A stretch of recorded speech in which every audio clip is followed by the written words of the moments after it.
Hello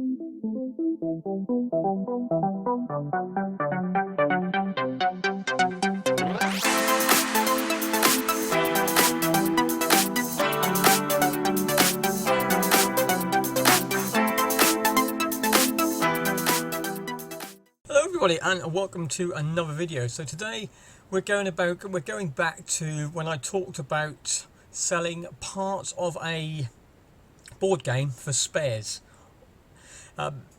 We looked at the video for the Dark World, which you see on the screen right now, where we worked out that if you're going to sell it as a complete game, you can get about 40 quid. If you can get it off for 20, you can make a £20 profit. But if you split it right down to individual pieces, which you can see on the board now, which I have done, you can get round about £300 to £400 in individual pieces when they all sell. But that is the question. That is the thing, that when they all do sell, because if you see here, this is just one board game. Oh, it's not now. This is the second board game, which when you split it down, you can get lots and lots of different pieces inside there. So today's video, I've got 10 items which I've sold. Ouch, crack my neck.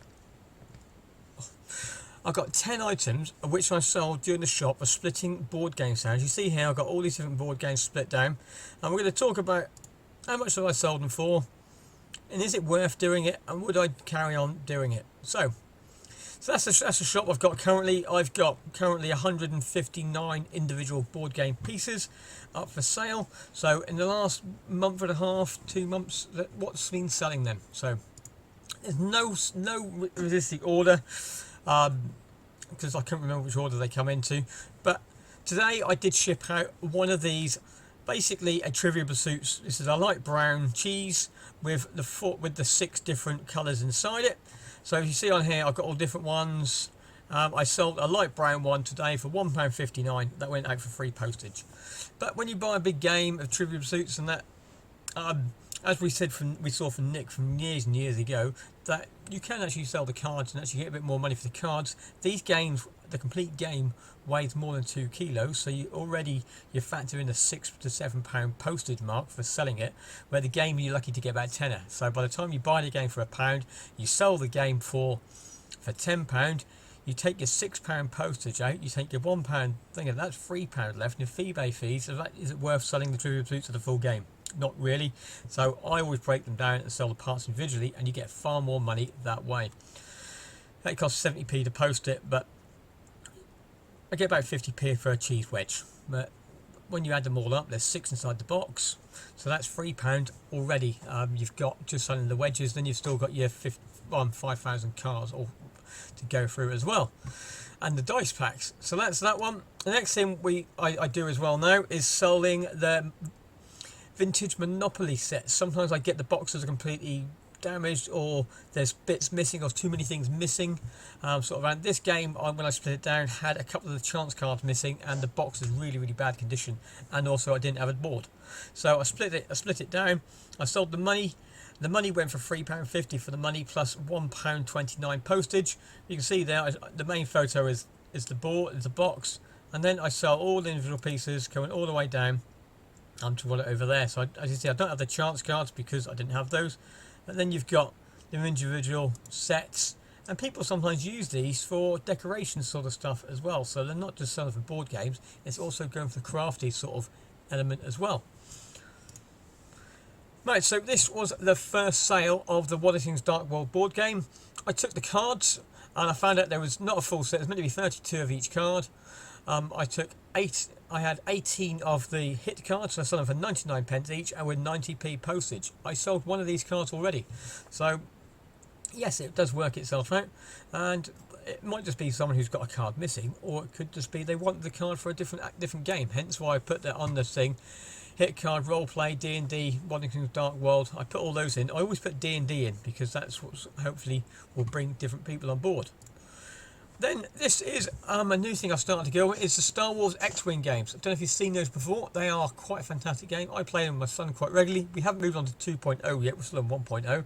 But I just bought recently 5,000 tokens for about £7, sort of on there. So these are the game tokens where As you see there, I've got 6 available. I've sold 7 of these at £1.20 each with £1 postage. So you can see there, it's just for 6 little tokens. I mean, they are little. Yeah, this is it here. Yeah, I don't know how much you can see of that because I'm looking at a different screen. But that is the whole thing. 9 of those for £1. And you see there, this is just one tray. And then I've got another tray under there. And then a complete another drawer full of this as well. So we've got lots and lots of stuff on there, and they go really, really well because people always need those for extra parts and when you buy ships. Because the 1.0 game is compatible with the 2.0, but they come with different parts. So that's that one.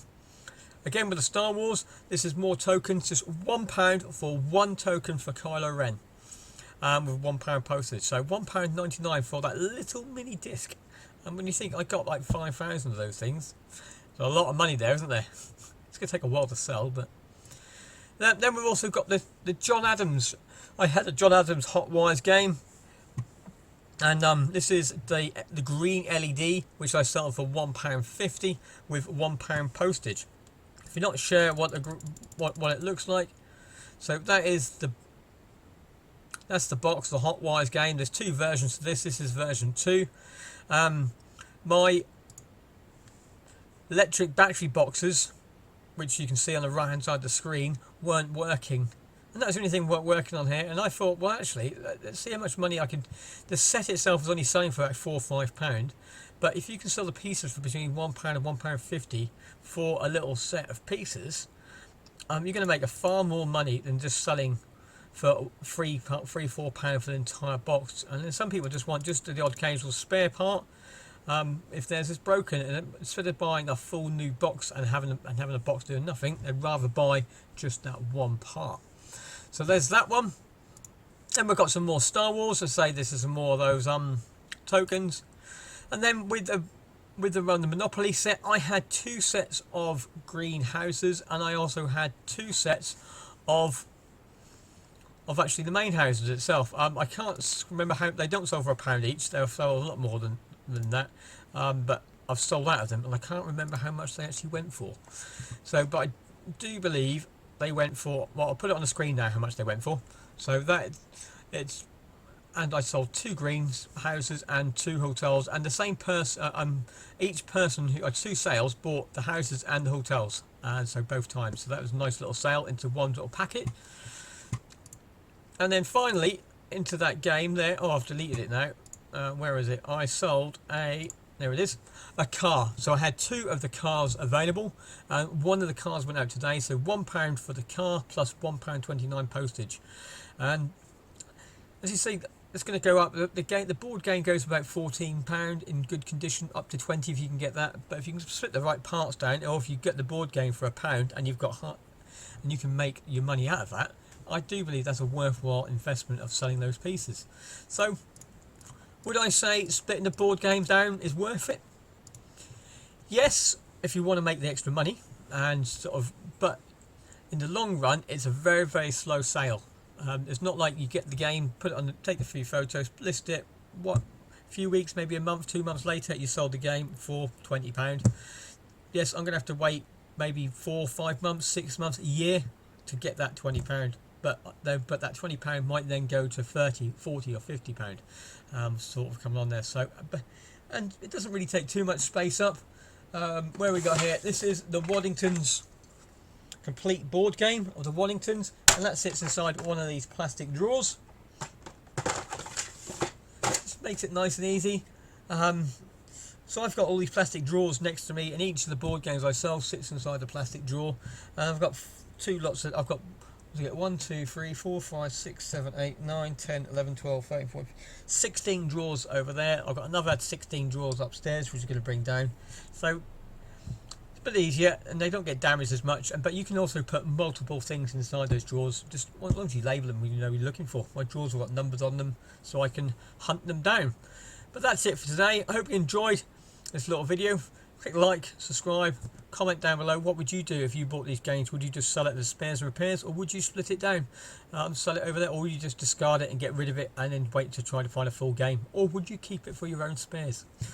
I say everyone's different. What would you do? Well, that's it for now. Hope you like this. Just see you then. Bye.